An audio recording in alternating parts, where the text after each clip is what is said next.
Well, greetings and salutations, everybody. Welcome to the best damn move-related show on the planet Earth, the John Campea Show podcast, coming from right here in our quaint little studio, brought to you in part by our friends at the Wellness Company and Liquid IV. I'm, of course, your host, John Campea, and it is an awesome honor and privilege, as it looks every day. You know, I said looks because I just read something on my monitor that said looks, and I said looks. Anyway, it's good to have you guys here. I'm totally thrown off now. The whole show's gone to shit already, but it's good to have you here anyway. And here's how today's show's going to go, guys. We're going to start off by talking about a bunch of predetermined topics that we've got picked out for you guys. Then in the second half of the show, we're going to take your live comments and questions from those of you who have sent in some super chats. By the way, we've already turned the super chats off because they filled up already, but also questions from our beloved YouTube channel members. Joining me today, sit over there, we got Ray Orr. Hey, happy Friday. Right beside him, we got Jonathan Voico. Back on camera. The delightful Chris Carr is over there. What's up, babies? Missed you. And most importantly, you guys are here. Thank you so much for being here and making today's show part of your day. And without any further ado, guys, let's just dive right into it, shall we? Disney kind of surprised us, shocked us maybe even, when they came out of nowhere a little while ago and announced that at the end of this year, we're getting a Moana 2. It's something we didn't even hear about, but they went into production on it. It's coming out at the end of the year. At CinemaCon a little while ago, a couple of weeks ago, they gave us a big presentation on Moana 2. Everything looks really good, very excited. And Dwayne "The Rock" Johnson is already using his considerable social media might. Didn't realize, you know, he's got almost 400 million followers on Instagram. Damn. Like, dear heavens. Anyway, so The Rock got on there, posted a picture of him in the sound booth. I don't know if he's singing or just yelling out some dialogue, doing that. And he wrote this: bringing Maui back to life for Moana 2. So much fun becoming Maui again.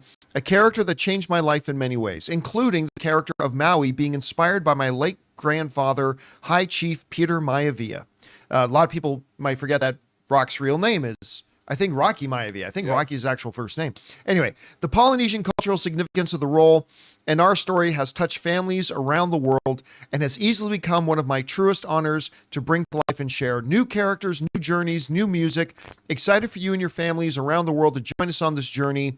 You will feel the mana. So, listen, I have made no secret about it.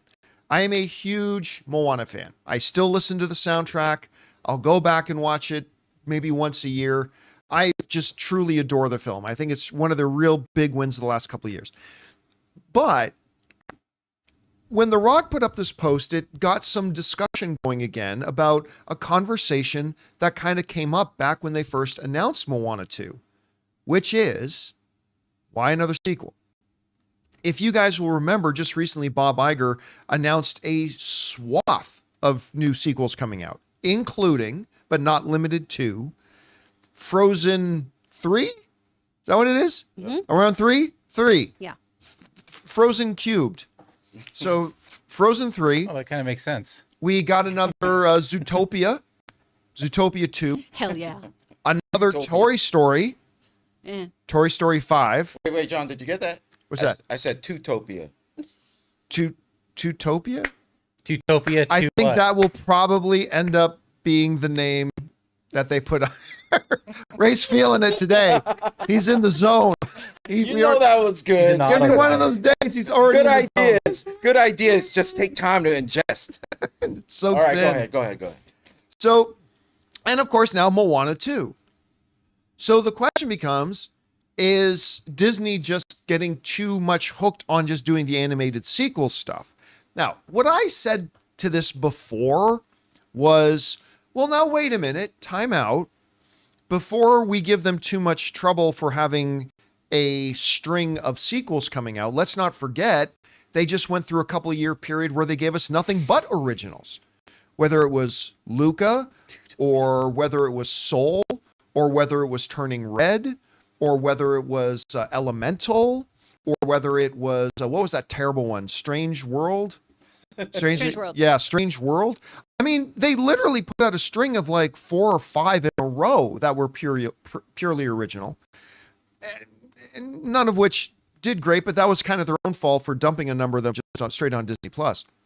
So now we're sitting here and we have a situation where, okay, we've done a big string of originals.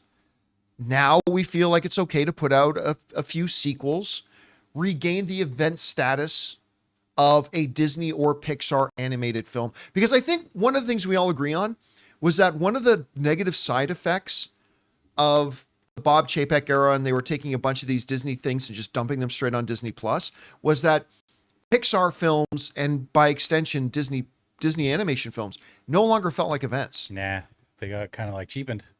Yeah, they got completely cheapened. Yeah. Right?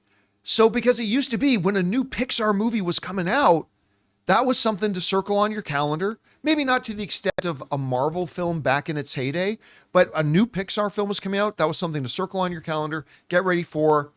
And now it's like, whatever, Pixar film, Disney Plus film. So I don't know, maybe they need these things to reestablish the idea of a Disney animation or a Pixar film is must watch, going out of the house, movie going event sort of thing. And these are the titles that can do it. Anyway, Chris, I know you and I have had, that discussion about whether or not they should be going with all these sequels or not. Here in The Rock talk about it now. We've had a couple of months to digest this. What do you think about the upcoming slate? And is Moana just a pointless sequel or a needed continuation? How do you see it? Definitely not pointless. We need more Moana. We need Moana. I love this movie so much. My husband loves this movie so much. This is one of his comfort films. If I'm out of town, Logan watches it and he suspends his disbelief so much. He never knows if she's going to make it. She never knows if she's going to return the heart. And I love it. I think this is great. The first one was wonderful. I really hope that we have more Hey Hey the Chicken because I just want more of me, Ellen Tick in this. I love that. Well, you'll be happy to hear that during the CinemaCon footage, there was significant amounts of Hey Hey. Yes. So I knew that would my make you happy. That clip, if you haven't seen it, guys, of Alan just doing those different balks and then laughing to himself going, I went to Juilliard. It's one of the best things that exists on the internet. It's so great. I think the first film was so wonderful and powerful. I'm really interested in the second.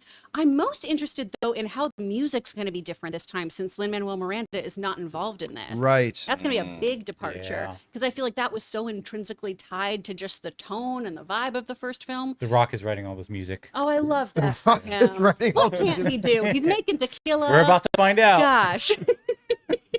If you thought the rap from The Little Mermaid was bad, just you wait. So I'm interested to see how that pans out. But I'm excited. I think it's going to be fun. I think it should be a worthwhile part of this slate. I know that the sequels they feel a little over the top right now. I say it about every Toy Story. I don't know why we keep making them. And then they make a great film. But this feels earned. Back to this Toy Story thing too. I again, I think it was like a week ago, I got into this discussion online about there's no need to make a Toy Story 5. Toy Story 4 tied everything off. Like even the extra stories that were there, they tied that off. They gave good ending. Don't need another one. But whenever that comes up, and that's true, that statement is true. But I think that statement was equally as true when they announced they were making Toy Story 2. Yeah. When a lot of people said the first one is perfect. You don't need another one. And then they made the second one.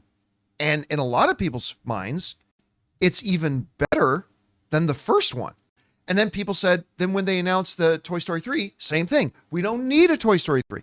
Toy Story 2, finish it off perfectly. We don't need any more. Then they made 3, and that movie became only the third animated film in history to get nominated for Best Picture at the Academy Awards. That movie's perfect. And it is also perfect. So good. And then they announced 4, and people said, we don't need 4. 3, again, was the perfect ending. We don't need another one. Then they made 4. Not as good as 3. But I really enjoyed myself watching Toy Story. I was charmed all over again. I love that they made that movie because I got to sit in a movie theater and watch it. I totally loved it. Basically, my take on it is this. Until they make one that sucks, I will totally welcome new Toy Story. I want it to be like that Spaceballs bit, where it's the Rocky 5,000. I can do that with Toy Story as long as they're still good. Let's go. Anyway, question is for you guys. What do you make of all this? The Rock is starting to get up his big social media marketing machine for Moana 2 that's coming out in November. So it's not that far away. But it brings up the question again. Is this just a pointless sequel or a needed continuation or neither? It's just a movie, whether there's a 2 at the end of it or not. However you guys think about this, jump down to the comment section below and let us know your thoughts. All right, guys. That down. Let's talk about this, shall we? One of the truly greatest seasons of television I've ever seen, Shogun, has just come to its conclusion. Now, as a guy who has had two shows Shows. that I have been looking forward to passionately over the past couple of years. Brilliant. One minds. was Lord of the Rings, Rings of Power. I was like tripping over myself. I was so excited about that How'd that film. pan out for you? Not so great as it turns out. Not as good as I had hoped. I say that as a huge apologist for this show. Yeah, I mean, listen, I didn't hate it. I thought it was okay. But my expectations and my hopes were way high, and Same. it did not meet them. So now Shogun was coming along, and I had to start to wonder myself, am I about to have another Lord of the Rings, Rings of Power situation where I've been dying for this show for almost my whole life? I've been waiting for this show to come. And then it finally comes, but it ticked every box. It exceeded every expectation and truly became one of the greatest seasons of television I've ever seen. And I absolutely adored it. Well, now the question has become, a lot of discussion going along, do they do a season 2? Or is it, as a matter of fact, as they called it, a limited series? Because after all, they covered the book. Season 1 covered the book. They're done.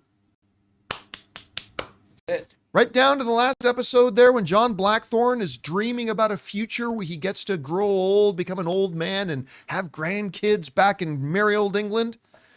It's done. But the problem is, they said the same thing about Joker. But when something reaches incredible success, it makes you kind of rethink, maybe, how you should look at it.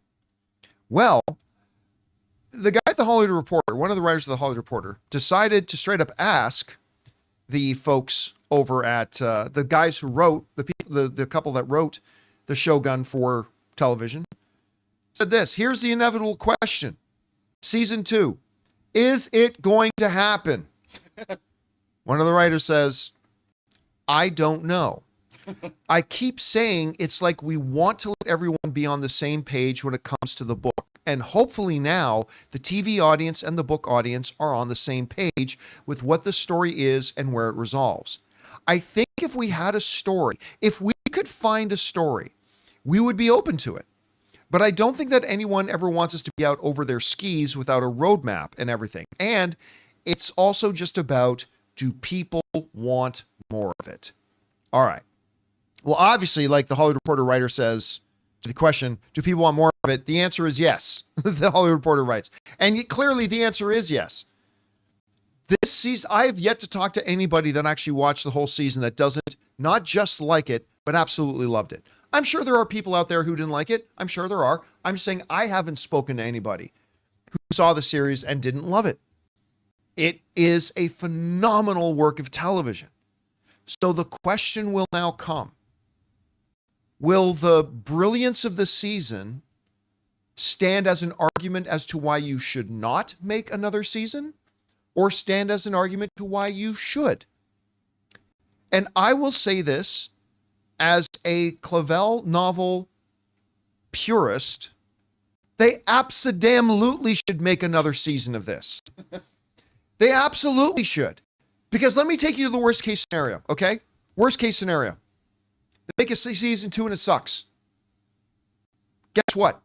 Contrary to horrendously stupid belief, making a bad second film or a bad second season of television does not take away from a good first one. The first one is still as good as it ever was. You sit down, you watch it. Yeah, maybe you think, I hate where this went later on, but it doesn't matter. The movie itself stands. It's great. I loved Rush Hour 2. Rush Hour 3 sucks. Did it take away 1 ounce of how much I love Rush Hour 2? Not at all. So just want to get that part out of the way.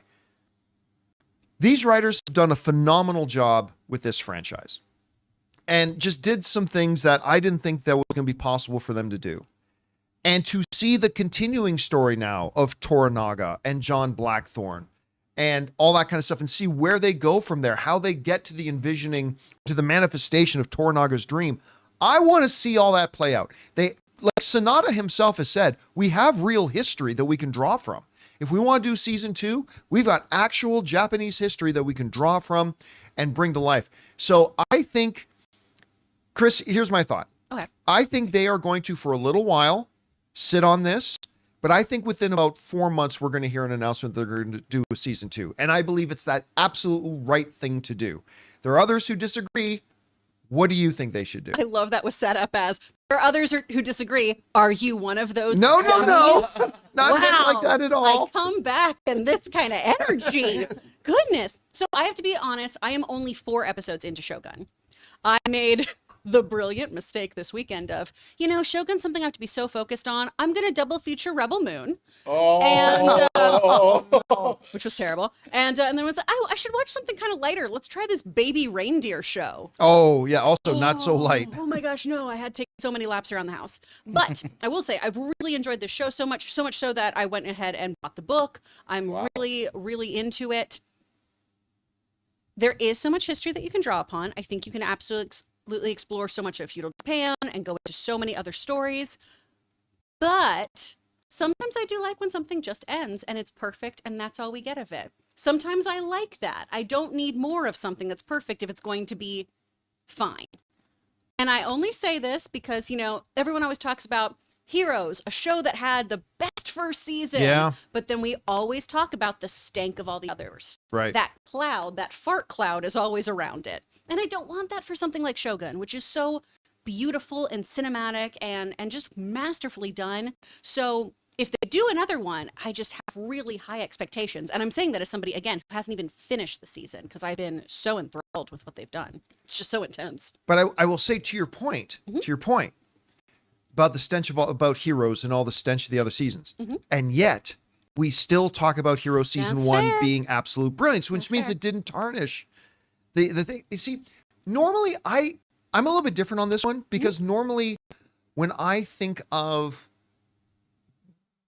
continuations, right? Normally I want good narrative purpose to continue on a drama, but with comedies, I'm more loose with that. I don't care what the story is. I found the characters you made really fun, really funny. I just want to hang out with those characters again for another hour and a half, please. With Shogun, I feel a little bit of a mix of the two because I love the Toranaga character so much. I will watch an entire season of him just eating soup.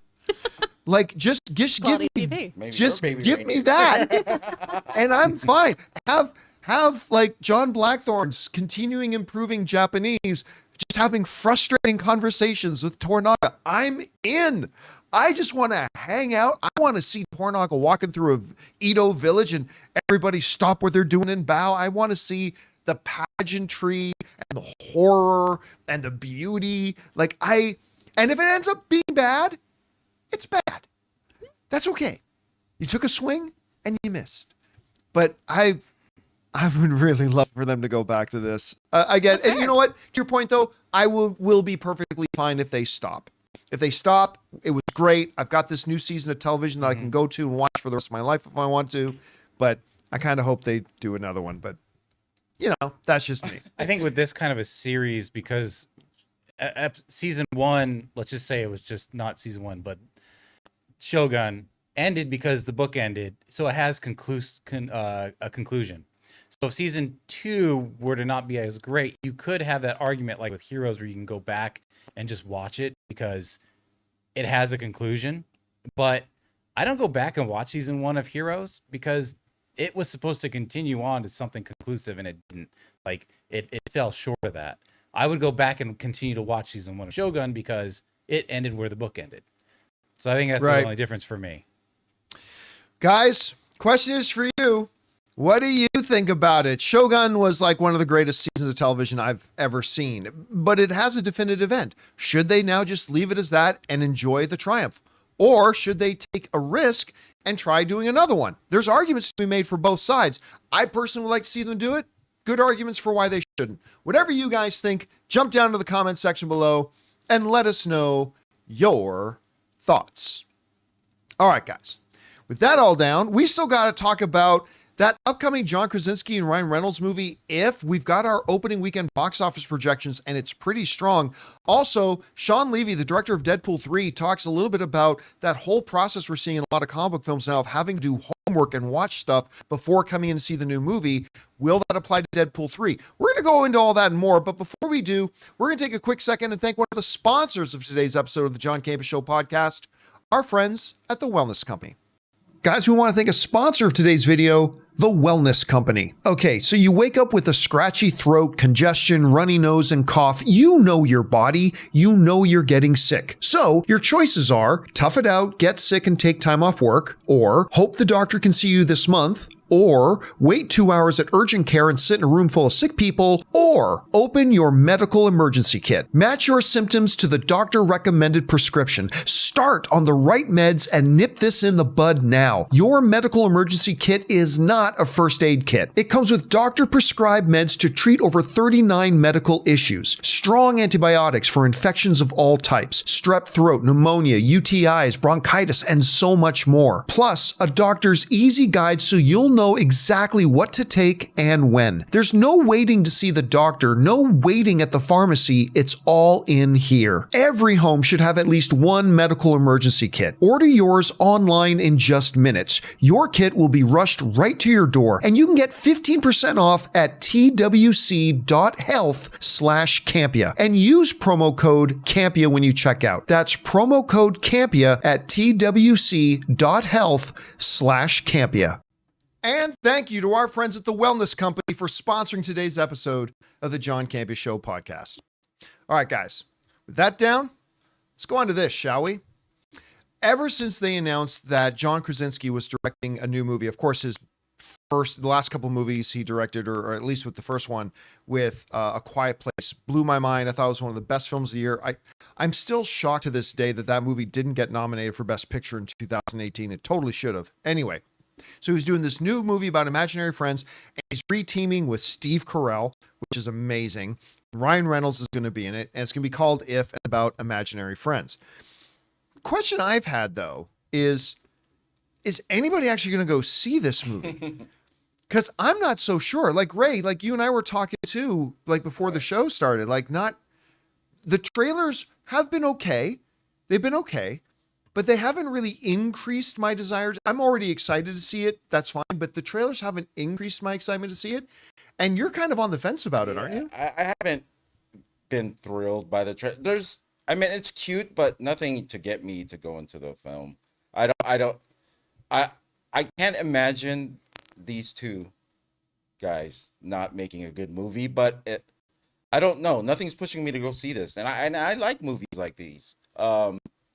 Well, anyway, so I think if you're feeling that way, there are other people who are feeling that way too. So the question becomes, are people going to go see it? Well, according to the new forecasts, it seems like there's a lot of people are wanting to go see this. This comes from the folks over at Deadline who wrote the following. Paramount's all-audience movie, If, which of course is Imaginary Friend, starring Ryan Reynolds and directed by John Krasinski, headed for a $40 million plus opening on May 17th, which is very good for a non-holiday in May and for an original movie. John Krasinski produced, directed, and wrote If. Now, to put that in context, that would put it around the same opening weekend range as Ghostbusters, the newest Ghostbusters that came out. That had a pretty decent opening as well. And to Deadline's point, it's a non-holiday. It's an original movie. It's kind of that mixture of animation and whatever. It's not a part of a franchise. So I got to tell you, if you had asked me a few days ago what I thought If would open to, I probably would have gone around the $25 million range. But they're saying 40, which they've got to be really excited about. Chris, where are you right now on the whole If thing? Like, is this one you're interested in? Did you think it would make more than this, less than this? What's standing out to you? I'm very excited about this movie, and these numbers make sense to me with this cast and with this crew. I feel like people are going to go see this. It's interesting, new IP, and people always talk about how that's what we're missing in movies right now, and people still don't go out to those. But when you put the right star power, when you put the right writer, the right director, I think that gets your average movie-going audience out of their home, off a streaming service, and they get to a theater. which is really exciting. I love these kinds of stories too. I'm a big Drop Dead Fred girl. I Wow, love okay. that movie so much. The deep cut. And so anything about imaginary friends that isn't horror, I want to be very specific, that imagination with that bear, get out of here. Go straight to jail. How dare you? But stuff that explores imagination and the power of that kind of support system that you can build into your own life, into your own mind, I think is really cool. And the whole blending of animation and live action in a very Roger Rabbit way really appeals to me. So I'm in. All right, guys. Question is for you. What do you think about it? Have you been looking forward to the movie? If so, have the trailers increased your excitement, not done anything for you? And what do you think about the fact that they're saying it's projected right now for a $40 million opening weekend, which I got to admit is a lot bigger than I thought it would. Whatever you guys think, jump down to the comment section below and let us know your thoughts. All right, guys. With that down, let's move on to this, shall we? There's a little movie coming out called Deadpool and Wolverine, or Deadpool 3, if you will, that I am beyond ludicrously excited about. Now, it does bring up, though, a question about how much does somebody need to know already before going in to see Deadpool 3? Because it seems, at least on the surface, like a general knowledge of Logan is going to be necessary before you go in to see it. And then maybe a lot of people are going to go in and possibly be lost.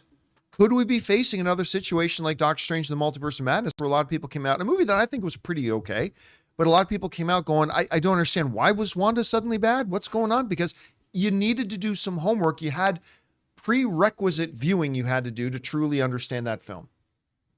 Much like the Marvels. If you didn't watch Ms. Marvel or WandaVision, you went in there feeling like everybody else knows who these people are and I'm the only one who doesn't. Like, it's different than when you're watching an original film like Guardians of the Galaxy. Nobody knows who these characters are, and I know nobody else knows who it is. I'm on the same page as everybody. The Marvels, people went in feeling like, I feel like I'm the one who's behind. I feel like everybody else knows who these people, I'm supposed to know who these people are, and I don't. Big problem in movies today. Well, director Sean Levy, I think, is not unaware of this problem right now that a lot of these things are having. And he came out and said this that I think is going to be very reassuring to a lot of people.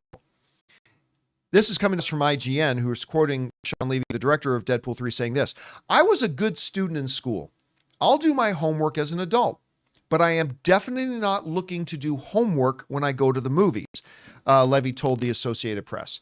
I very much made this film with a healthy respect and gratitude towards the rabid fan base that has peak fluency in the mythology and lore of these characters and this world. But I didn't want to presume that. This movie is built for entertainment with no obligation to come prepared with prior research. Now, somebody could easily hear that comment and say, well, I mean, people would have to know who Wolverine is. Not necessarily. We already know that Jennifer Garner is going to pop up as Elektra. But here's the thing. There is a fundamental difference between being able to follow and understand a movie versus catching all the nuance of it. Like, I have no doubt. Like, I always talk about this. I had a friend of mine, first Marvel movie they ever watched was Infinity War. First movie they ever watched. A Marvel movie they ever watched. And they did not feel lost at all. They felt like they were totally able to watch the film, understand what was going on, and enjoy it. But that doesn't mean they caught all the references.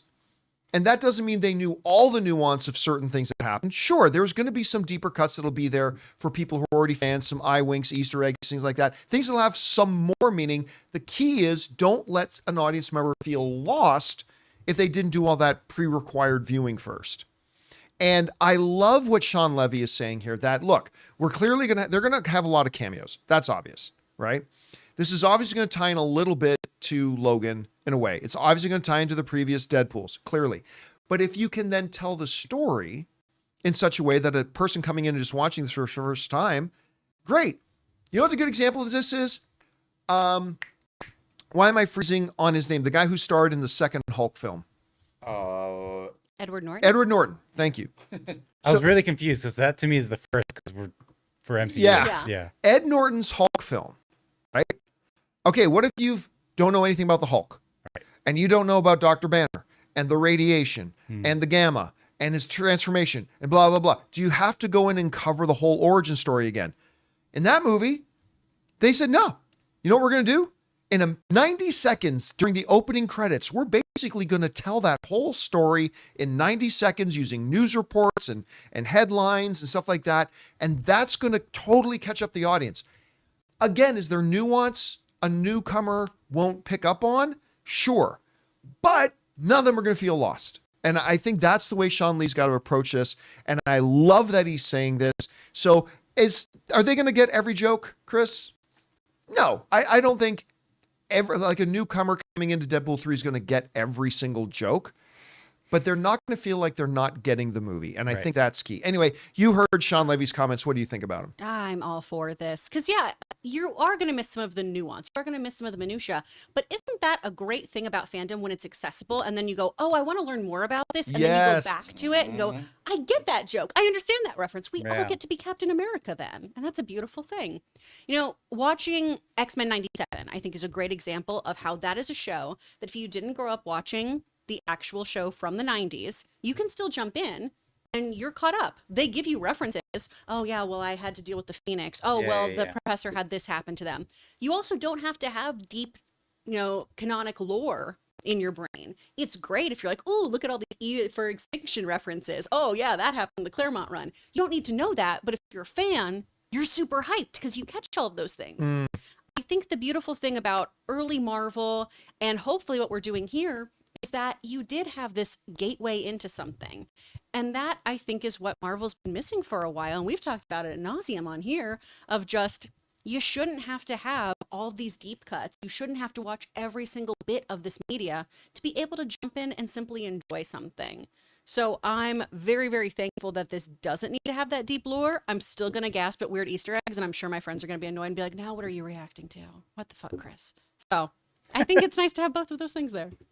Especially now, too, with Marvel kind of reestablishing themselves, because they've had a shaky couple of years. Reestablishing themselves, I think it's going to become more important than ever that the movies they put out now become, this is a phrase I've been using a lot of lately, but become valid entry points for new fans. Or even fans who haven't been on the Marvel train for a while. So number one, make great product. That's the most important thing. But number two, make sure new fans are not excluded from being able to come in and enjoy this film. And hopefully that's what Sean Levy is going to be able to accomplish here. Question is for you guys. What do you think about this? Sean Levy's saying, listen, homework is great in real life, but I don't want to do homework when I go see a movie. How do you feel about that? Do you think he's going to be able to accomplish that? Do you think maybe too many jokes in Deadpool are going to go over people's heads? Do you think he's going to be able to make it so it's totally understandable for them? Whatever you guys think, jump down to the comments section below and let us know your thoughts. All right, guys. With that down, we're now going to move on to the most important part of our show, which is taking your questions. But before we do that, we're going to take another moment and thank another sponsor of today's episode of the John Campea Show podcast, our friends at Liquid IV.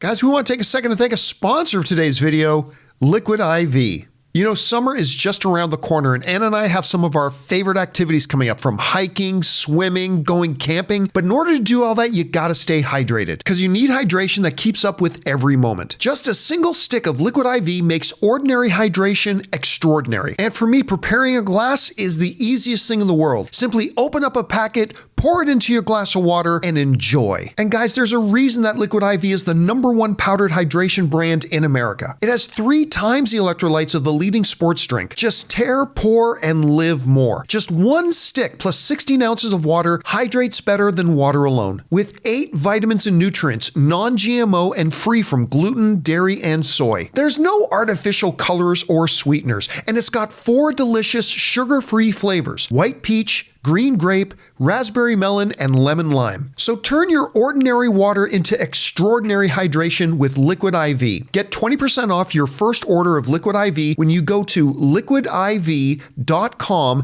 and use the code CAMPEA at checkout. That's 20% off your first order when you shop Better Hydration today using promo code CAMPEA at liquidiv.com. And thank you to our friends at Liquid IV for sponsoring today's episode of the John Campea Show podcast. All right, guys, with that down, let's get over to the most important part of our show, which is hearing from you guys. Jonathan, what do we got up first? Okay, 1 second here. Let me bring up the shot here because I need to refresh here. And then go down here. All right. First up, we got Raymond Verrata. Amazing that fans remember the dates in TV and movies like October 26, 2015, Back to the Future. Recently, we crossed two biggies, April 5th, 24, which was First Contact, and April 25th, 24, which was Flash Saved Us from Crisis. I saw that headline the other day because if any of you guys who watched The Flash, you remember he would constantly go back into that room and there was that newspaper. There was going to be newspapers in 2024, but he would see this picture of a newspaper headline from the future. April 25th, 2024, The Flash vanishes in a crisis. And that was it. So yesterday was the day. It was April 24th. And the only thing it didn't get right was that there would still actually be newspaper headlines. We also just had the miscongeniality. What is your favorite date? Or what is the best date? The April 25th. Because it's not too hot. You just need a light sweater. Was that date April 25th? Mm-hmm. Oh, that's okay. Yeah, that's every year. That's not. That's every year. That, by the way, that is one of the funniest jokes in any movie ever. It's so earnestly done. She sells it so well. What is your ideal of a perfect date? I would say April 25th. She's great. By the way, can I side note? I don't know why I gotta mention this. Maybe there are gonna be some of you watching this who might be too young that this will register. But I was watching. Anne's been binge watching Jerry Seinfeld's show, Comedians in Cars Getting Coffee. Oh, yeah. And I cannot remember the name of the comedian. This one comedian he had on with him, but they're sitting down and having coffee, and he talks about, when I was a kid, when the doorbell would ring, it was a joyous occasion because it meant either one of your friends were coming to call on you or you had company coming over and, mom would set out whatever, the doorbell, He goes, today, when the doorbell rings, you go, what the fuck? Yeah. Somebody grab a knife because who knows who's on. Like, is it just me or is like that totally accurate? It's like No, that's when somebody so knocks on your accurate. door, it's like, what's going on? It's like the start of a horror movie It's now the or something. same thing with a phone call of why are you calling me? Why are you doing this? Who's dead? I just thought it was so good. Oh. Who's dead? Actually, I'm not going to lie. Every time I get a phone call from one of my family members, that's my first thing is like, oh my God, yeah. hello? And then I answer the question, the phone, I'm all nervous. My mom's had to stop doing the can you talk? Because it's, Oh, that sounds. I'm like, what? Because then it's usually half She's the like, time 'cause it's, I'm bored. yeah, I want to walk and I want to talk to you. And then other times it's, so he's not doing well. And I'm like, whoa, we gotta change up the Her shorthand. approach is the same. Yeah. She has the same approach for every news. Exactly. All right, let's keep going. What's up next? All right, J Loco says, public service announcement. Watch Baby Reindeer. Yeah, it's funny. I had not even heard of the show till about 72 hours ago, but it was like number 3 of the original streaming series, only behind that prison show and behind Fallout. That was it. Number 3. It's a great show. It is a hard watch. It is very intense. It is very dark. And this actually happened to us. It's his own true story. I read an article from that guy yesterday, the guy who ran the show. He says, guys, he's telling the public, stop trying to think about who this is in real life. Like, it's just a show. Yeah. Right. But we keep hearing it's based on a real story, but he's now saying it's not real people. I haven't seen the show yet. It's really, really intense. And it's built for a binge. But dear listener, viewer, however you're consuming this podcast, oh my gosh, if you binge it, just, deep breaths, because it's very intense. And it's a lot of very, very traumatic content. So just be prepared for that and probably don't watch it with a family member. Like, don't sit down with dad for this one. All right, what's next? I just have this image of a T-shirt with like a beer stein and built for a binge. AL says, 2 anniversary milestones for today. 25 years since the U.S. release of Super Smash Brothers. 25 Whoa. years. And 5 years since Avengers Endgame came out. Is it? What was the release of Avengers Endgame? Was it actually April 26th? Let's see. Yeah, I could look it up. Oh my All God. But how long was the snap? How many years? 5 years? I So think. we would be at the end of the Yeah, snap. we're all caught up. Like we are back caught Someone's up about with to pop up next to me or something. 5 It's me. years? Yeah, you got snapped back. I was at the premiere of Avengers Endgame. And that was 5 years ago? Oh my God. April 26, 2019. Wow, 5 years since that movie. Unbelievable. Huge milestone in the world of film. All right, what's next? Okay. The Santiago says, Oh, the yeah. The Deadpool and Wolverine trailer brought down my excitement. A few cool moments, but not a great trailer. Oh, I What? wholeheartedly disagree. But that's the beautiful thing about art. It hits us all in different ways. And if that's the way it hit you, that's the way it hit you. And your experience with it is no more and no less valid than my own. But my experience was very different. I thought it was baller. I Interesting. loved what I saw. It was thrilling and exciting and funny. Again, I was telling the story. I was sitting like right by the head of distribution for Universal. I think it was Universal. And it was the big executive guy from another studio. And I remember when that trailer ended, that footage ended for Deadpool at CinemaCon, I could hear him turning to his underling. Fuck, that's funny. And I mean, I just thought it was great. Now, by the way, I got to do a quick correction. We mentioned on the show the other day that it had like 300 something million views in the first 24 that hours. was That was the previous Deadpool yeah. trailer.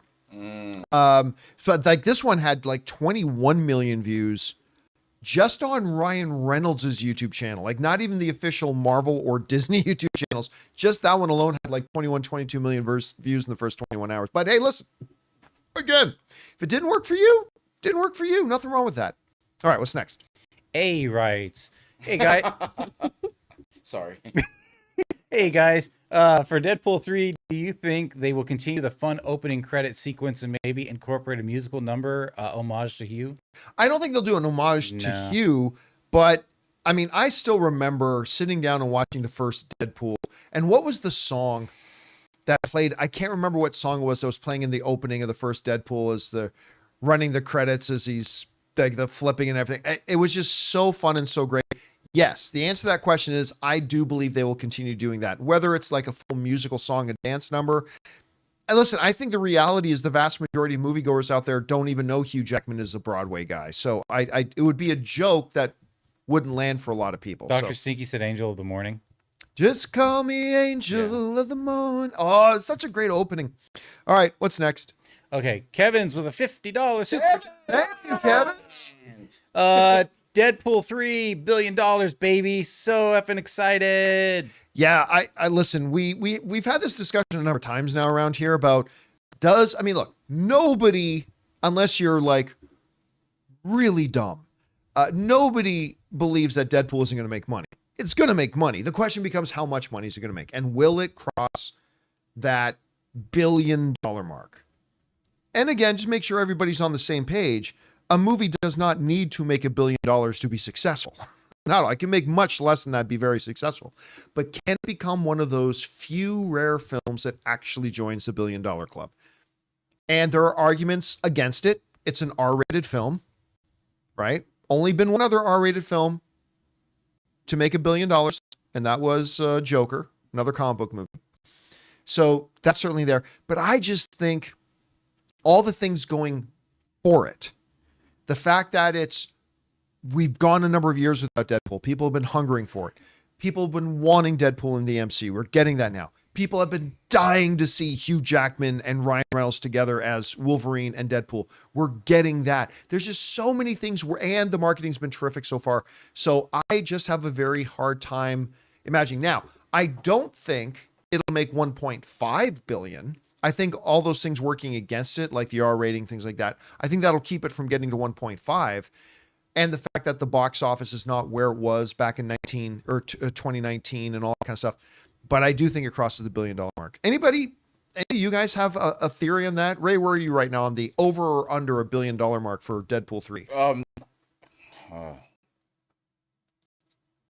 He doesn't Over want to commit. under. He doesn't I commit. think I froze his brain there for a second. I'm sorry. He doesn't want to commit to it. I do think it'll make $1 billion. But that's it. I don't think it'll go in. Jonathan? These people were saying 2 billion. There's no way. I don't think. Listen, I would love it, Yeah. but I don't think there's any way it gets to 2 billion. Not I as an want to R-rated say film. $1 billion, and I'm enthusiastic about $1 billion. But if it's like 800 or 900 million, I wouldn't be shocked.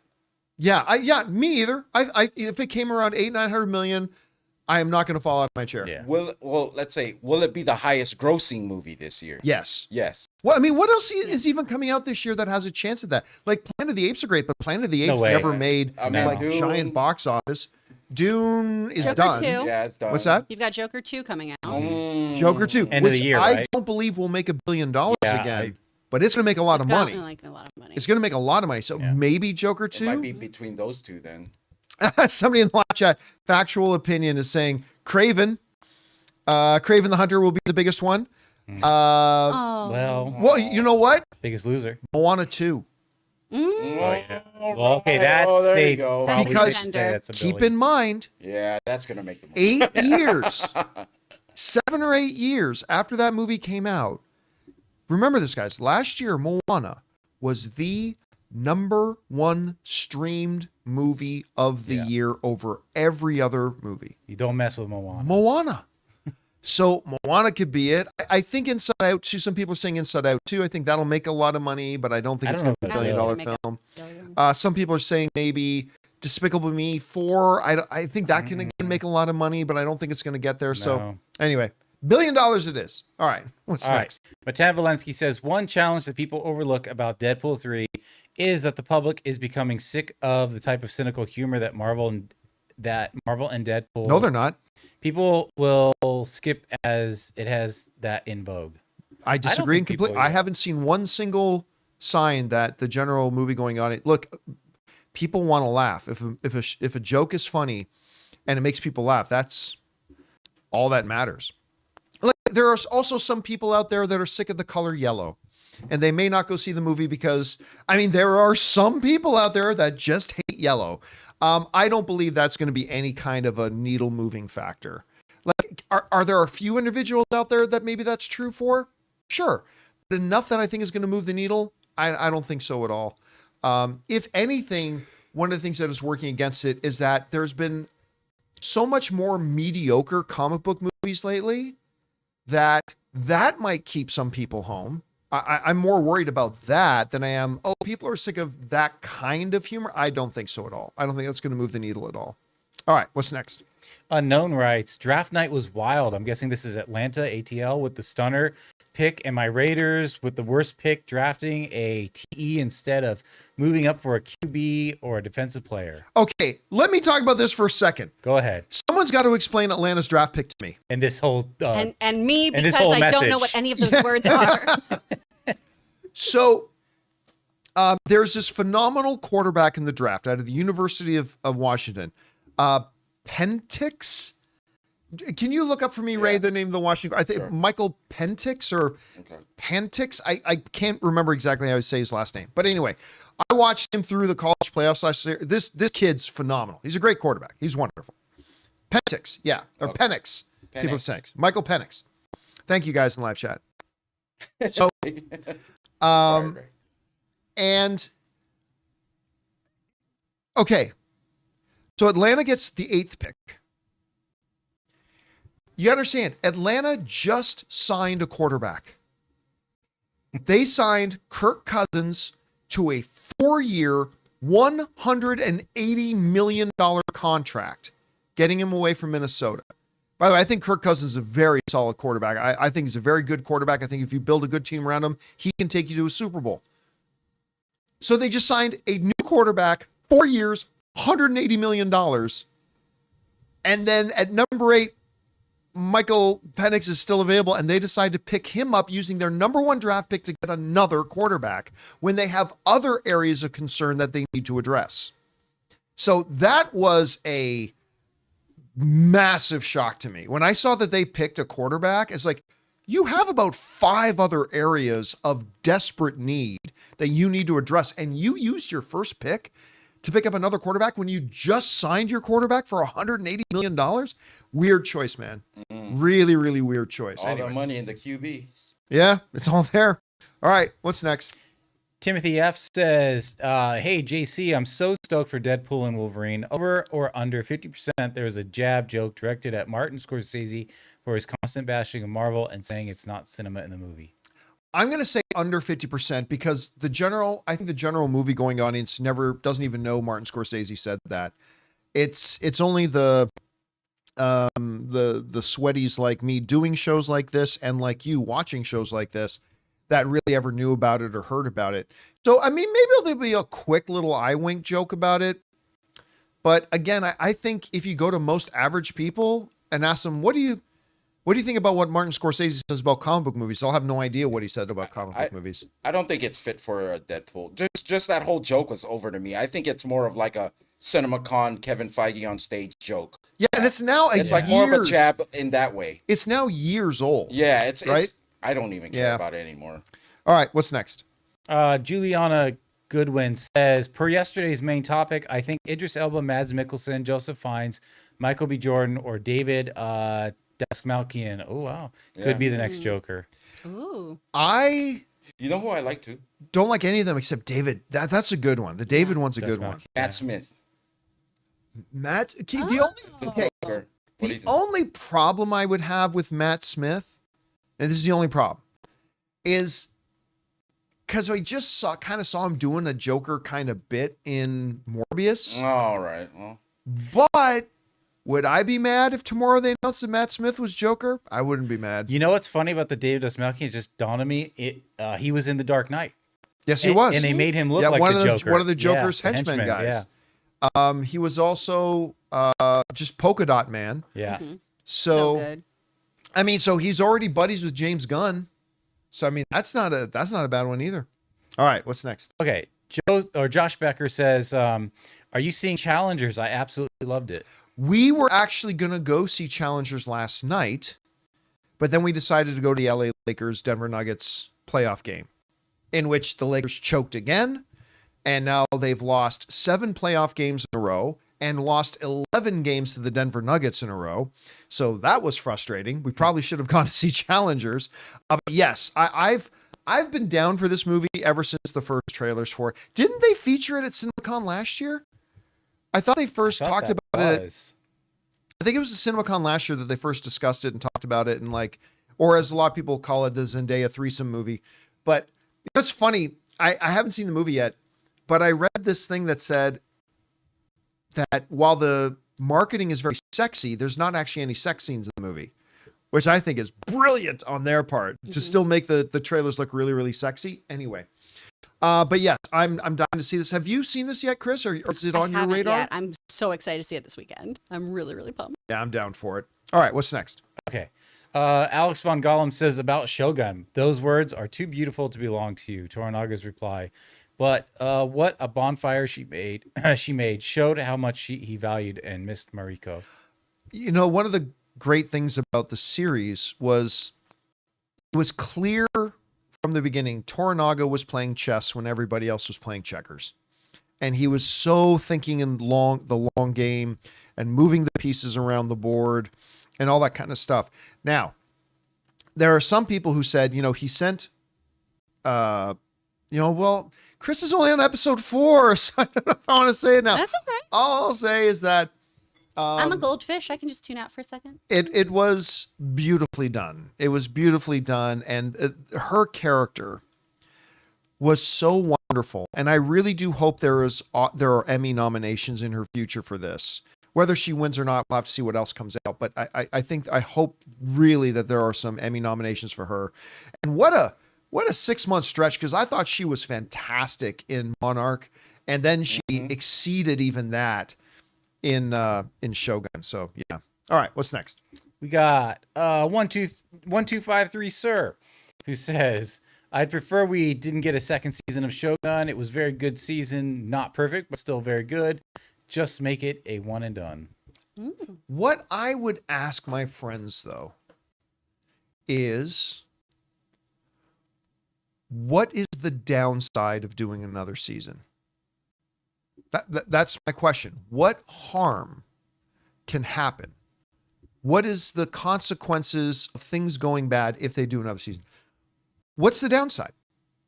You know, it's not like you're in Vegas and you just won $50. Well, now if you take all that and put it on red, you're risking losing everything you just got. Always bet on black. Oh, that first of all, you should have listened to Wesley Snipes. Clear, that's the first lesson. But I mean, yeah, you could lose it all. But I mean, what is there to lose? Toy Story 2 teaches us what there is to gain, but what is there to lose?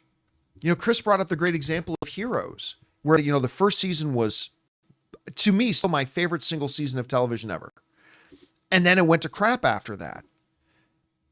But the very fact that we still talk about the greatest season of television ever proved that it didn't harm the first season at all.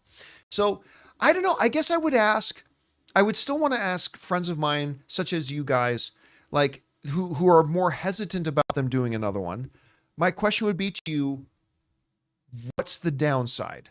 Like what is the negative of doing another one? Because if it turns out even better than season 1, like say Toy Story 2 did, then we've got more mountains, right? And if it's bad, you know, then it's bad. I don't know. Anyway, you're not alone in that thinking though, man. You're not alone. All right, what's next? Boston says, "Hey, John and crew, to add to the topic yesterday about Joker, I would add Joseph Morgan, Sam Witwer, and Bill Skarsgård." I thought about putting Bill Skarsgård on that list, but the thing is, he was already a clown, and now he's the Crow, and I just thought, you know what, listen, again, another one of those picks where if they announced him tomorrow, not be mad. Wouldn't be mad at all. I think he's great. Sam Witwer is probably a name I should have put on there. That'd be great. Sam would be really, really good at that. I think. Do you have anybody off the top of your head, Chris? You weren't here for this discussion yesterday. We talked about For being the Joker? Yeah, about somebody who could be in the new DCU, like James Gunn's new Joker. Do you got anybody that you could think about off the top of your head? I'm not sure. There's so many people who would love to play that role.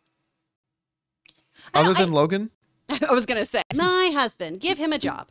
I don't know. I kind of just want it to be somebody who's played a lot of mild-mannered, unassuming characters, honestly. I don't want it to be somebody who's always playing bombastic characters. I think Bill is a really obvious choice, and that makes that less interesting. I want it to be somebody who is that kind of free Joker, trying to be a comedian, a little hapless, a little sad and disappointing, and then becomes that character. So I'd have to think on that. Yeah, maybe not a big name like Timothy Chalamet. All right. I'm sorry. What's next? Spooky Castle Productions says, "Do you think streaming is the new straight-to-video for bad sequels? For instance, Beethoven 3 through 8, Scorpion King 2 through 5, Tremors 3 through 7, etc." I think at the outset of streaming, that's what it was. Yeah, and I think it is again. I think, yeah, streaming is going to become the dumping ground for, well, this is an IP. We can't make it good, but it is an IP. Somebody will pick it up and they'll put it onto streaming. So yeah, I think that, I mean, look, but that's not all streaming is. Streaming is a lot of things. It can be the debut of a great new series. It can be a dumping ground for crappy sequels. I mean, streaming has a lot that it can be all at once. So can it be that? Yes. Is that all it is? No. All right. What's next? Gay Big Dog says 3 more months as from today is Deadpool and Wolverine. Let's freaking go. Oh, 3 months. And by the way, listen, I said this the other day on the show. I'm going to say it again. And again, I have no insider information on this. I'm not saying this is what's happening. This is just me as a fan speculating, okay? They put out a second trailer pretty damn fast. Mm-hmm. And if you guys remember a number of months ago, I speculated that they might move up Deadpool and Wolverine's release date. I am not going to be shocked. Remember, just fan speculation on my part, no insider information. I am not going to be surprised if in like 3 weeks they drop another trailer.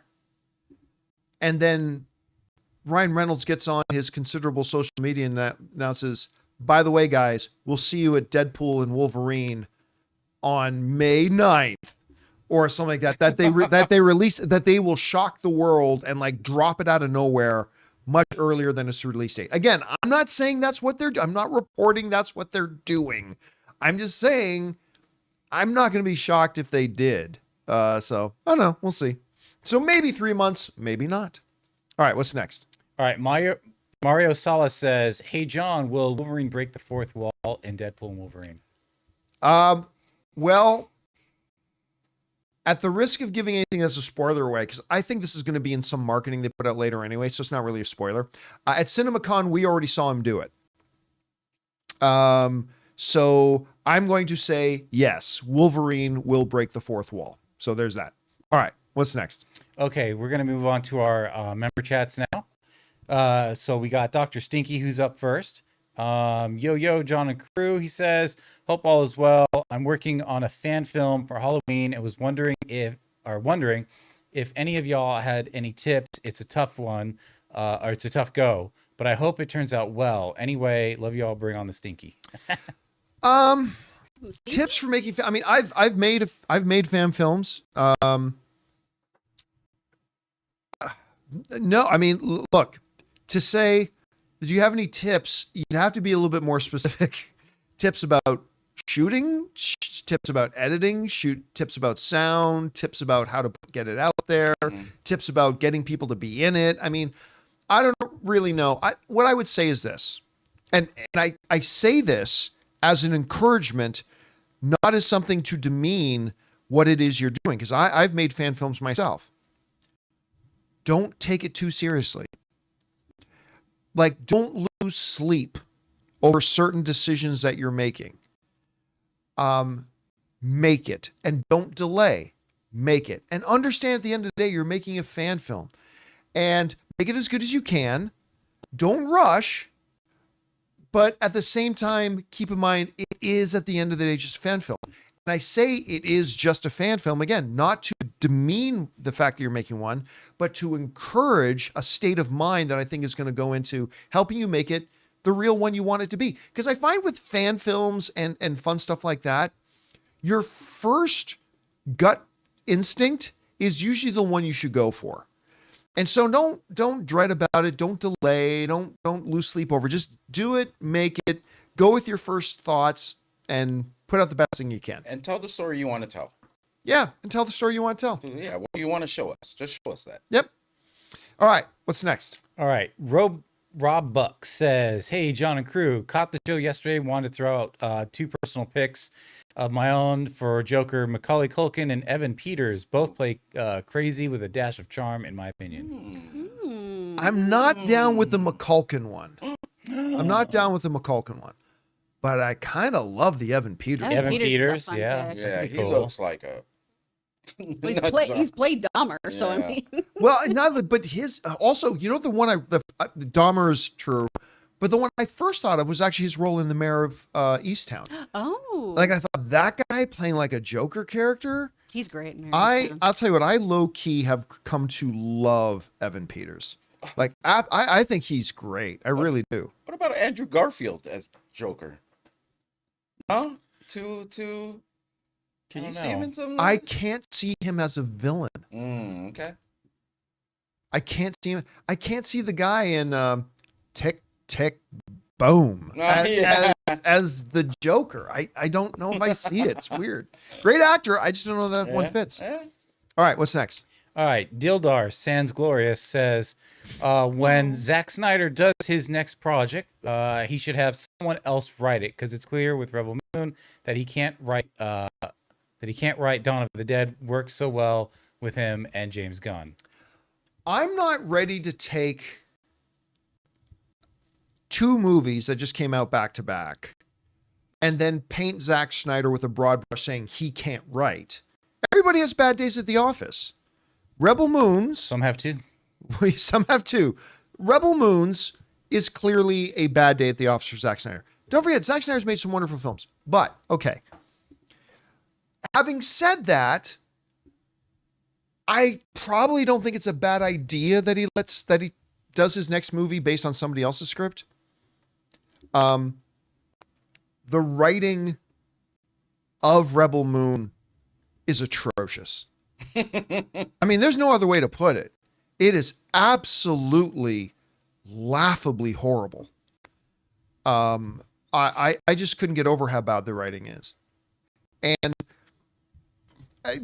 Zack Snyder is one of the best in the business at visually telling stories, but I think that strength needs maybe somebody else writing. Again, I'm not writing off Zack Snyder's writing just because he put out one story. I'll just call Rebel Moon one thing, even though it's two movies. I'll call it one It could thing. have been one movie if it didn't have so much slow motion. Yeah, that's what I said. If you too. took out the exposition and slow motion, Yeah. it's a 35-minute movie. But I mean, so I'm not ready to say he can't write. I'm just saying he might enjoy more success if he allows somebody else to focus on their real strength, writing, and he gets to focus on his real strength, which is then taking that and visualizing the story.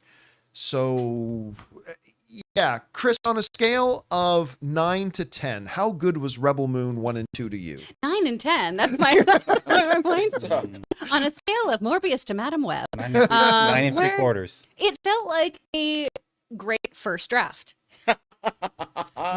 Like, I would have loved to read that first draft and go, wow, there's some really cool world building in here. I think it's so interesting to have a Nordic perspective on a space colony. That's really interesting. There's some cool stuff here. Nemesis, what a fabulous character. Let's explore her more.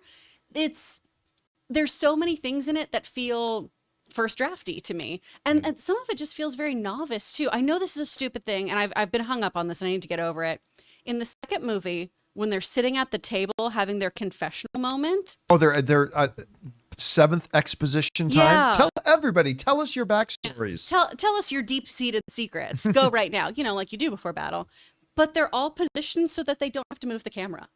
No one's sitting on the other side of the table, and it's so unnatural, and it bothers me so wow. much. I didn't And notice it was one of those things of just, oh yeah, this is an easier shot if you do it this way. And it felt like what I did in college. It was like they were doing the Last Supper thing. Yes. When's the last time you went to dinner and everybody sat on the same side of the table? Yeah. Very awkward. All right. What's next? Oh man, it's like history of the world. Everybody want to be in the shot? Everybody get on the other side of the table. Red One Real Talk says Zendaya's Challengers movie is getting killer reviews, and I can't wait to check it out tonight. Do you think you'll give this a watch? Sure. What? Oh, 100%. Like, yeah, absolutely going to go see this. Was going to see it last night, but the game got in the way. All right, what's next? Sean Motley says, hey guys, I just like to tell how much I enjoy your show. It's great to hear your honest opinions about movies and movie news. Keep up the good work, by the way. Go Bruins. Yeah, screw the Bruins. But again, the Bruins, as soon as I saw who the Leafs were matching up with in the first night, it's like the Bruins are to Toronto what Denver is to LA. It's just Toronto can have the better team. It doesn't matter. The Bruins will beat the Leafs again, and it kind of sucks. All right, what's next? All right, Yulatan says, screw the Snyder Cut. We need the guy who re-edited Obi-Wan to edit both parts of Rebel Moon into one fun 60-minute movie. Or 90-minute movie. 90, yeah. Sorry, my mouse cursor was over it. I'll say this. A new edit is not going to save Rebel Moon because the fundamental main problem of the Rebel Moon movies is the atrocious script and atrocious dialogue. And an edit ain't going to save that. So, like with Obi-Wan, the pieces were there, right? And I'll tell you what, that Obi-Wan as a movie edit that one dude did and he made it like a 2 hour and 40-minute movie was so much better because he didn't just take out a lot of stuff. He moved some of the scenes around. It adjusted the narrative a bit.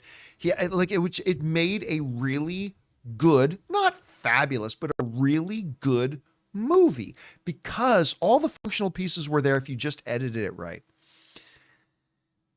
That's not the case with Rebel Moon. The editing isn't the problem with Rebel Moon. It's the foundational building blocks. Horrible script. All right, what's next? Okay, we got Culture War Diplomacy who says, do you think they will be doing Connor or Duncan? Are the new McLeod in the reboot? A further new McLeod? Oh, it's definitely going to be Connor Yeah, McLeod. Connor, yeah. Yeah, they're taking it back to the retelling the story, right? The Highlander is the story of Connor. Like, hey, listen, I love the TV show. I did. But the story of the Highlander is the story of Connor McLeod, not Duncan. Duncan's a great secondary story. I really enjoyed the TV series. No hate on it at all. I really enjoyed it. But it's Connor McLeod's story. So, yeah, you're going to see Henry Cavill playing Connor McLeod. I wouldn't doubt it that we get a Duncan in it along the way, but I think it's going to be Connor's story. All right, what's next? All right, Hoser says, Lakers are about to get swept. Nuggets are better. And also Tom Holland and Zendaya are planning to get married. No, to be No. to be clear, the story said they've talked about marriage. They didn't say they're planning to get married. That's a side thing. It's happening. Well, listen, here's the thing. While I bemoan the Lakers having lost 11 games in a row to the Denver Nuggets, and they're about to get swept out of the playoffs for the second year in a row by the Denver Nuggets, the reality is the Denver Nuggets are the best team in the NBA. Yeah. So it's not like the Lakers are playing some mid team and getting blown away. They are literally playing the defending NBA champions who, spoiler alert, are going to win the NBA title again. Because there's nobody that can beat them. I know they're second. Their bench is just as good as some teams. First unit. Their bench can beat 70% of NBA. There's no rest. things. There's no rest for any NBA team who goes up against them. The only team that could possibly give them some matchup problems is the Mavericks. I honestly think they're the one team that could give, and I'm not even sure the Mavericks are going to get by the Clippers, but the Mavericks are a matchup problem a little bit for Denver. I still think Denver beats them. And then I get people saying, but John, Boston, don't give me it. Boston can't beat anybody coming out of the West. They have too many of the same player on Boston. Yeah, it's like if by some miracle Denver doesn't come out of the West and say Oklahoma does or Dallas does, whatever, whoever comes out of the West will absolutely smash Boston. It's so yeah, they're not going to win, but I have a hard time. If I was a sports betting guy, and I am not, I would, without blinking, I would put $1,000 on the Nuggets winning the title again. And by the way, as bummed out as I was seeing how the Lakers choke again, what a privilege it is to watch Nikola Jokic, the Joker, man. There's a reason this guy is the two-time defending MVP. He's probably two-time. It's about to be 3. I think he's about to win the MVP for the third one. That guy, I haven't seen anybody dominate like this since Shaq. Yep. Like but beyond that, but he's better than Shaq. He can shoot threes. And by the way, not only is he a monster physically, like I saw him ragdolling AD. Yeah. AD is this giant of a man, and Jokic is ragdolling him around like he's nothing. But on top of that, he's one of the top 3 best passers in the league. He's that big, that good. It is frightening. But he looks like he just got off the couch having drunk a gallon of beer. Yep. He doesn't look like an athlete. I'm about to enter the NBA draft tomorrow. There you go. Oh, dude is so good. I mean, as an overall player, like I'm sorry, like I love Shaq. But as an overall player, he's better than Shaq. I'll still take Shaq. Is he opening big chicken restaurants though? I don't know. Yeah, I don't I'll think still so. take Shaq. I'm saying Shaq was pretty one-dimensional. But when you look at the overall play, this guy can do what Shaq did, and he's one of the best passers in the league, and he can shoot free throws, and he can shoot three-pointers. I'll take Shaq. And he can do it's crazy. Anyway, all right. But is he buying engagement rings for people who can't afford engagement rings? Is he like selling Shaq? Icy Hot? Yeah. See, that's right. Is he selling insurance? And general insurance, that's right. I know about sports. I know about all the things that they are selling. All right. All right. What's next? King Daddy Goat says, hey guys, with Fallout's recent success, do you believe we can relax and believe that Amazon will next do God of War justice for us? Thanks, Bring on the Filthy. I have not had any doubt. Yeah, where have they failed? Well, Lord Lord of the Rings. Lord of the Rings, Rings of Power, again, a disappointment to me. I didn't think it sucked like some people make it out to be, but it was a disappointment. But what else has Amazon put out? Marvelous Mrs. Maisel, The Boys, Gen V. I mean, they have some terrific television program they've done. So even despite what happened with Rings of Power, I've never had any doubt that they could do a really good job with God of War. And now seeing Fallout in the gaming aspect, to your point, Ray, I feel very safe that they're the ones doing God of War. Would I prefer if it was an Apple TV thing? Yes. But I think Amazon's going to do a great job with God of War. I really do. I mean, maybe they won't, but I think they will. All right, what's next? We got Carmelo Smith. John, the recent episodes of X-Men 97 have been just amazing. The character development is so good, and Beast might have had the best Mr. Rogers quote. Hope you catch up sooner than later. I am all caught up in X-Men 97. Oh. It's so good. I don't know that they're doing a great job with character development. This is a very, the show is very annotated. It's a very quick. I mean, it's 26-minute episodes. It's like very fast. They're covering a lot of story very fast. That being said, for what it is, it's very good. I was not thrilled with it after like episodes 3 and 4. I was like, okay, there's 3 and 4 is still okay. It's like, I really like the first 2 episodes. 3 and 4 were all right. 5 was really good. 6 was terrific. It's very, very good. I'm enjoying it a great deal. I don't think it's anywhere near Arcane level or anything like that, but I think it is truly worthy of that original X-Men series, which I love so much. It's really dynamite now that they're getting into like Bastion and stuff like that. And we might maybe be heading towards an Onslaught. I mean, if they bring an Onslaught, I'm going to be like, holy crap. So I don't know. They're doing some very, very good things though. But it's not for everybody. Like not everybody you can't just take a lot of average viewers and drop them in front of X-Men 97. I don't think it's for everybody, but I've been doing it. A whole bunch of my friends were like, why are you watching this show from Nice. the 90s? And it's a bunch of my friends who never got into comics, did not watch this shit growing up. And they were like, oh my gosh, episode 5 is insane. This is such powerful storytelling. And they have no knowledge of it. you know what's funny? The Mr. Rogers quote. First of all, that was great to me because everybody knows how Lovely much scene. I actually love and respect Mr. Rogers. But right after watching that, Anne has been binge watching In Cars with Comedians, getting coffee with comedians, whatever it is. Comedians in Cars getting coffee. We'll But fix it he's in sitting post. down This with was the another pitch meeting. comedian. Like, wait, no. He's sitting down with another comedian and they start talking about Mr. Rogers. And Jerry Seinfeld is like, I can't watch that anymore because it just makes me feel awful. It makes me like nothing will make you feel like you're a dirtbag human being than after watching something with Mr. Rogers because Mr. Rogers is so much better than you. He said, Dang. it was really funny. Like to me, I watched that Mr. Rogers documentary. I'm like, this inspires me to want to be a better Yeah. human being. But Jerry Seinfeld's like, yeah, it just made me feel like a dirtbag, which I thought was awesome. And go promote my Pop-Tart movie, I guess. God. By the way, guys, I've never watched it. It's years old now.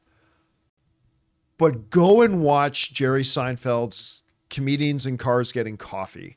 They're like 18 minutes an episode, and they're really funny. They're really funny. I highly, especially I just saw the one that he does with Jamie Foxx, which was incredible. The one he does with Michael Richards, who played Kramer, was incredible. The one he does with Martin Short is great. The one he does with Jim Carrey is great. I mean, they're all wonderful. Go and check them out. I'm really enjoying them. All right, time for 2 more. What's next? All right, we got Dark Smirk who says, greetings all. When do you think we'll hear news on Blade, right? For a movie many seem interested in, there's been many shakeups and almost no news. We are now in that window of time where there really shouldn't be any news. They're castings from it. They're still targeting a November 2025 release date, right? Right. So they're supposed to go into production here pretty soon. And then once production really starts to ramp up, that's when you'll hear additional casting and that's when you hear all that kind of stuff. So I think we're in a window right now where I wouldn't expect to hear any news, probably in the next 2 months, probably, or we're going to hear about it getting delayed again. Or no, this is the last time. No more delays. that Mahershala Ali has walked. Yep. Because again, how old is Mahershala Ali? He is 47, 48? He was almost 45? 50 from what I was. Yeah, maybe older than that now. Because it was literally, He's 50. he's 50 now. I think he was 46 when they announced him. He's been sitting on this movie. For He a was long time. 46 when they announced that he was going to be Blade. So I would not be surprised to find out that he's gone. I'm not saying he will go. If I had to put $5 on it, I guess he will play Blade. I'm just saying I won't be surprised if we find out that he walks They're dropping the ball here. at some point. Yeah. All right, last question of the day. What's next? All right. CJ Rebirth says, finally saw the Han Solo spin-off movie. Absolutely loved it. Alden's portrayal of young Han was great. Loved Emilia Clarke as Kira. Woody Harrelson, Donald Glover, Paul Bettany. Really fun time watching it. The only thing I didn't like much was the Enfys Nest thing. Yeah, so the Solo movie, to me, I always said from the day they announced it, they shouldn't make this movie. Nobody is wanting to see somebody else play Han Solo, especially when just 6 months ago we saw Harrison Ford playing Han Solo at the time. Like, maybe if you waited a few years, this could work. Anyway, I've never thought it was a good idea that they made that movie, but I enjoyed that movie. I did too. And by the way, what Ron Howard did to come in and remake 80% of the movie that was almost done, I thought he made a very fun space adventure movie. Not surprised that it did not do great at the box office. I still don't think they ever should have made it. But for what it is, I thought it's a fun little movie. Like, did you ever get around to seeing it, Chris? I did, and I had a lot of fun with it. Yeah, and I thought Alden was great. I think he did a really good job. I didn't understand fully why everyone was so mad at that movie. If you hate it, that's fine. I totally understand. Star Wars as a whole can be very polarizing for people. But I thought that movie was fun. I had a good time with it. And Donald Glover, I mean, come on. Oh, he was a great Lando. He's so good in that. He's phenomenal. I can't wait for more of him. I want that so much. Yeah, I don't think we're going to see any more of him. That's all I want. At least not as Lando, but I would be down for it. All right, guys, and that'll do it for today's installment of the John Campea Show podcast. Thank you so much for being here, making this little show part of your day. Big special thank you to all you guys who sent in those questions. Number one, whether you sent in super chats or you're one of our beloved YouTube channel members, you supported what we did here, and you also gave us great, fun things to talk about. I hope all of you guys have a wonderful weekend ahead of yourselves. I want to thank the people in the room with me, Ray Ora. Have a good weekend. Jonathan Voico. See you guys. The delightful Chris Carr. Bye, y'all. My name's John Campea, and until next time, my friends, bye-bye.